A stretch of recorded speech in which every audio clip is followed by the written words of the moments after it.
I'm JY. I'm here to tell you today how I like to make kombucha. So disclaimer, I'm not an expert, so there may be lots of mistakes, but this is generally just how I like to do it. So the first thing you'll need to start off with is about half a cup of Scoby liquid. So because I'm not an expert, I have to look up what Scoby means. It is a symbiotic colony of bacteria and yeast. You can get it from a friend who makes kombucha, or you can get it from health stores as well. So what you need is about half a cup of the Scoby liquid, and you'll also need to have sterilized a jar. So in terms of sterilization, there are a lot of ways to do it, but you can just Google and research and work out which one works best for you. I tend to use the oven method, so see what you prefer. So when I first started researching how to make kombucha, I noticed that a lot of people would research, what kind of sugar should I use? Like, what kind of tea should I use? Should I use like fancy sugars, like fancy teas? And then ultimately what I found is that what your Scoby prefers is actually very, very simple. It's just black tea and caster sugar. So it doesn't have to be anything super fancy. You can, of course, use different types of teas. I just use like a Twinings English breakfast. A friend of mine also uses Earl Grey tea, and you can also use green tea. So there are lots of different options. In terms of the sugar, I did see people wanting to use, cane sugars or other types of sugars, but generally they say caster sugar is what your kombucha Scoby will like the most. So because I am looking for affordable options, I bought a bulk box of English breakfast tea, and what you'll need is 1 liter of sweet tea. So the way you make the sweet tea is you need about 4 tea bags, and you'll need half a cup of caster sugar, and this is to make 1 liter of kombucha. So great. All right. And again, this has to go into the fridge to cool down before you can actually pour it into here. So what I do, because I am lazy, efficient, is I put it up to almost 1 liter in the boiling water, and then I'll top it up with cold water after it's been brewing for about, say, 10 to 15 minutes. So just making sure, good, and that the sugar is dissolving. Cool. Yes, I'm using a chopstick because I'm Asian.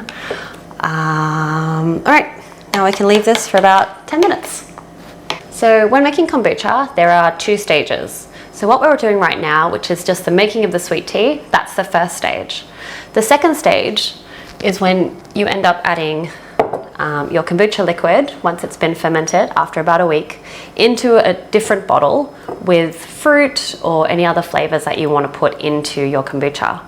So the reason that you have the 2 stages and you don't just chuck all the fruit into this one stage is that by introducing new types of fruit or other ingredients into your original kombucha mix, something could go wrong.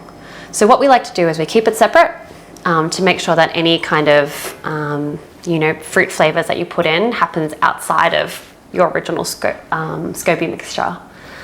I've been brewing our tea for about 10 minutes, but totally approximate, it's not a big deal. If you went to 12, 15, sometimes I leave it for longer because I forget. And so I'm just gonna check out our tea bags. Yeah, great. And as I said, I like to fill up with some cold water.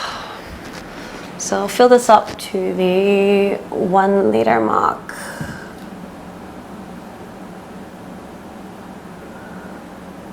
All right, great. So what you need to do now is just either wait until this cools down to room temperature, or you can chuck it in the fridge to just make it a bit more cold. So do not put anything hot into your Scoby because it will kill the bacteria, and then everyone will be crying and you'll be very sad. So what I'm going to do now is I usually put this in the fridge for just say maybe like 10-15 minutes. It doesn't have to be ice cold or freezing, just room temperature is fine. Now our liquid is room temperature, so I'm going to pour it into the Scoby.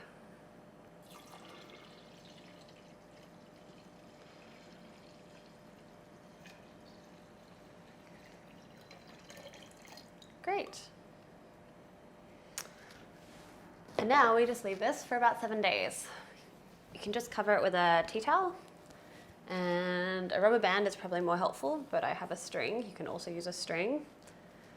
And what you want to do is you just want to leave this in a dark part, preferably a little bit warm, of your kitchen. Some people put it on top of their refrigerator because there's a little bit of heat coming from there. And then you leave it for around about 6-7 days. And then we'll come back and do the second ferment after that.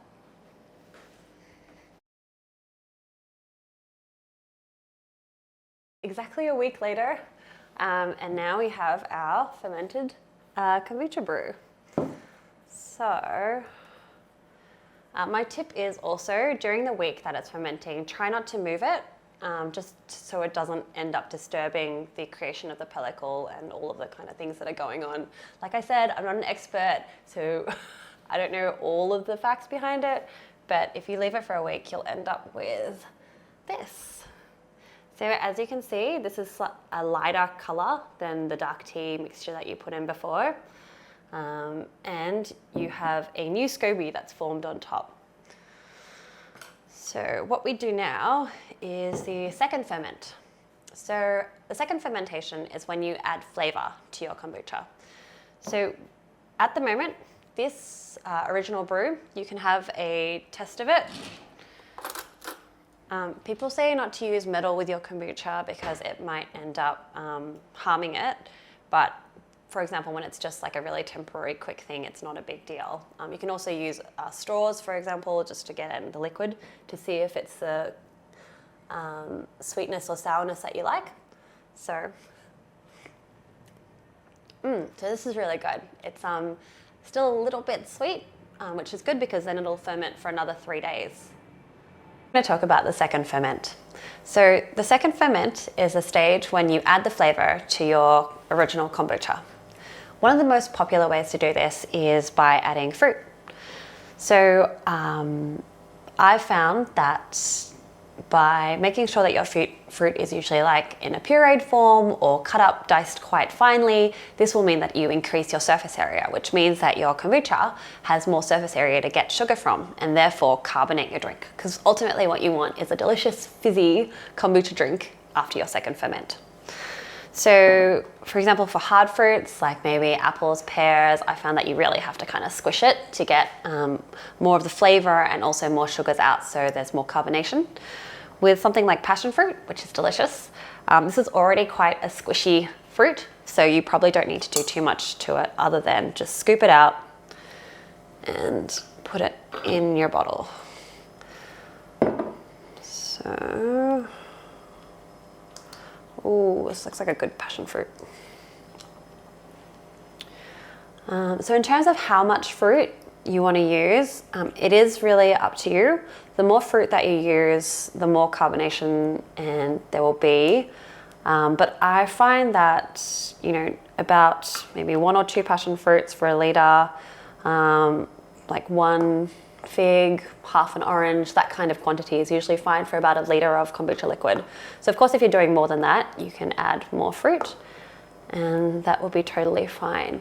And it's also fine to mix and match ingredients. So for example, you know, we could put some herbs in here like rosemary or like basil, and then you can also put in other flavors. Like sometimes I'll use vanilla syrups, like vanilla bean syrups are also delicious in this kind of drink.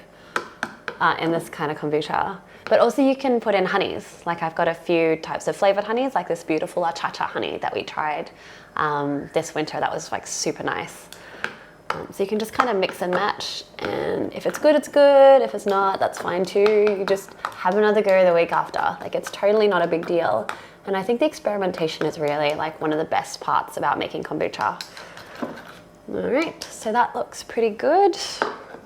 All right, so now what we want to do is, after a week, you'll probably see that a lot of the yeast has settled on the bottom of the jar.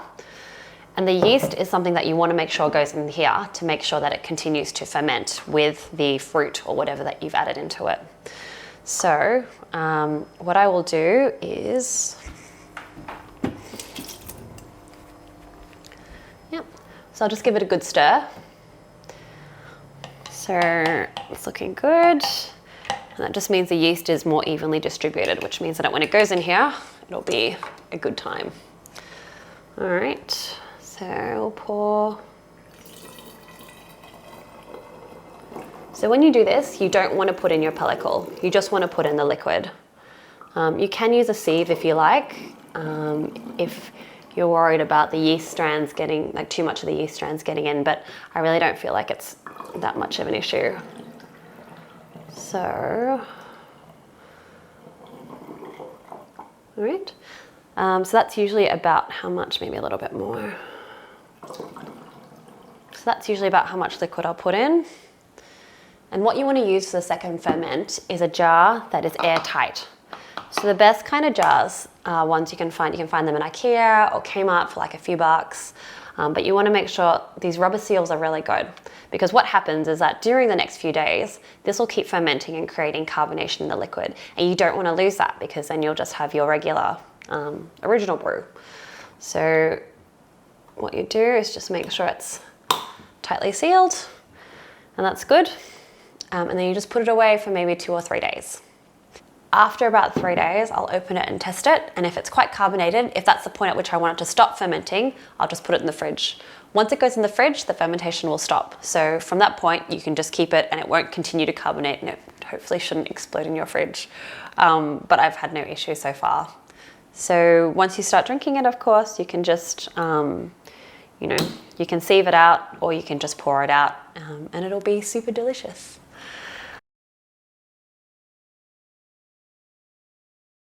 So one of the things that I had read about is that, you know, if your kombucha gets too carbonated during the second fermentation, is it going to explode?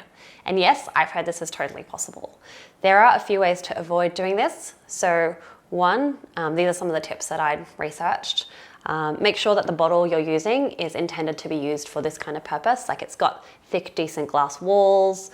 It's not, for example, a weird like square shape, which means that the pressure would build up unevenly. I think sometimes people try to reuse like thin bottles. That can work in some cases, but for I guess experimenters and amateurs like me, I thought it was best to just go with something really safe. So that's what I would recommend. In terms of how much carbonation you'll get, what I found is that it depends on the amount of fruit that you use, the temperature at the time. The hotter the temperature, you know, the more it'll ferment. And there's also this concept called burping. So people say, you know, if it's too carbonated, you want to burp your bottle maybe once a day or once every few days to make sure that it doesn't explode. When I first saw it, I thought it was like pretty gross, because it's this kind of slimy alien and it's brown and everyone really enjoys seeing it. It's also covered in like yeast strands, which is potentially not exactly what you want to eat for breakfast, but it's totally part of a healthy Scoby. Right. So these kind of brown yeast parts that you can see on the edges, people ask, you know, is that mold? Is that bad? It's totally fine. It's very normal.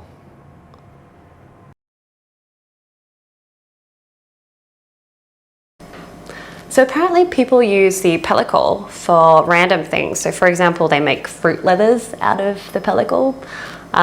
Some people throw them in the garden. I'm not really sure. I don't have a garden, but you could definitely try that if you want to make sure that you're using up all the bits that you can, because you do get one of these pellicles every time you do a new batch of kombucha, which is really great because it means you can share it with your friends or anyone else who wants kombucha. But it also means that you can end up with a whole bunch of pellicles in your jar if you're not careful. And they just get thicker and thicker and thicker. Is that okay? Yeah, so that's fine.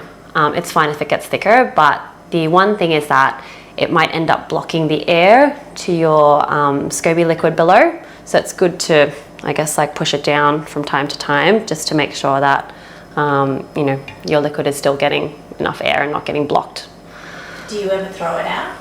Yes, you can totally throw it out. You know, you could actually just throw it out after each batch if you just want to keep 1 or 2. So you may have heard of the concept of a Scoby hotel. My hotel is not particularly comfortable, but I think it's still fine. It doesn't really matter. A Scoby hotel is mostly just so you can keep a backup to make sure that if anything happens to your original kombucha Scoby, then you have something else to work with. So for the Scoby hotel, you can put it in any kind of jar. Your pellicle will end up, the same size as whatever jar you make your kombucha brew in.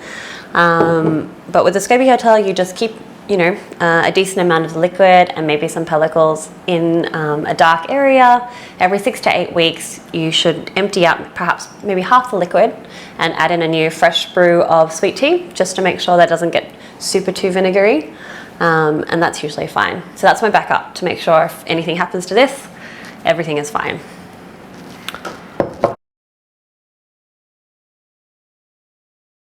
So one of the things that I was worried about when I was researching kombucha is, one, how could this go wrong? And one of the biggest things is, for example, mold.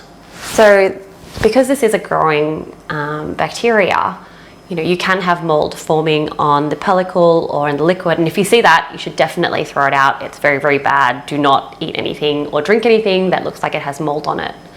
So the one thing that I learned that was a bit different is that mold is very clear. As in, you'll be able to see it. It'll just be those round kind of spots of white often, or green or blue.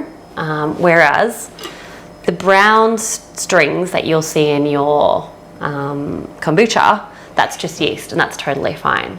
Having said that, the first few times I made kombucha, I was freaking out because I didn't know if that yeast was okay. But after drinking it, it appeared to be fine. So I would say after you've done a few batches, you'll feel much more comfortable with working out, if it's just yeast or if there's actually something wrong with it.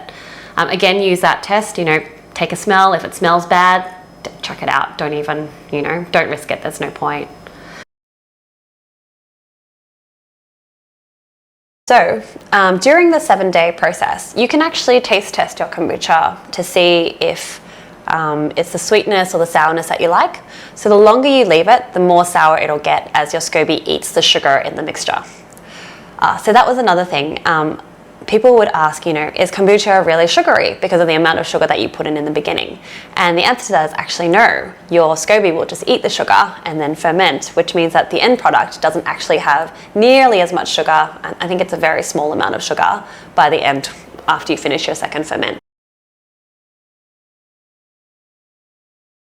So I found that the fruit that I've used so far hasn't really affected the color of the kombucha.